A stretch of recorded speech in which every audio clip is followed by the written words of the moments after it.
Hello and welcome to the firing room of Launch Complex 26. My name is Jim Hale. I am a volunteer here with the Air Force Space and Missile Museum and also with the 45th Space Wing Public Affairs Office.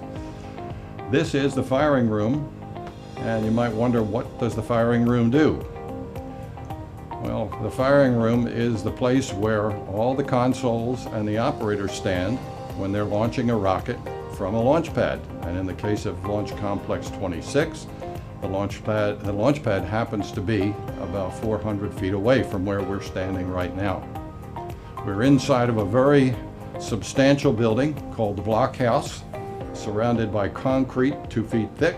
Overhead it is 8 feet thick concrete, and that is to protect us, because if we're having a rocket on the launch pad 400 feet away, fully fueled, think of it as 40 tons of high explosive. If something were to go wrong, we want to be protected in here. This is an above ground bunker. Now, as far as the firing room goes, that is an old term. It's a military term. This complex was built for the Army, so firing room kind of falls into Army terminology. It's the same as firing a cannon, firing a howitzer, firing a rifle. You fire a missile, so the name firing room. But in today's world, we would call this a launch control center, not a firing room. And another thing inside this room that is reference to the military are the clocks that we have on the wall. One of our clocks says Zulu time. And if you're not familiar with Zulu time in military terms, that is Greenwich Mean Time or Universal Time Coordinated, however you might refer to it. It's the zero meridian on the Earth, where we refer to all clocks are set to that during a launch.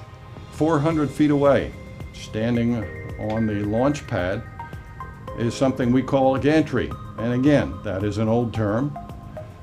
In days of 1956, when this launch complex was built, a platform that was used to service the the missile was called a gantry. Nowadays we might call that a mobile service tower.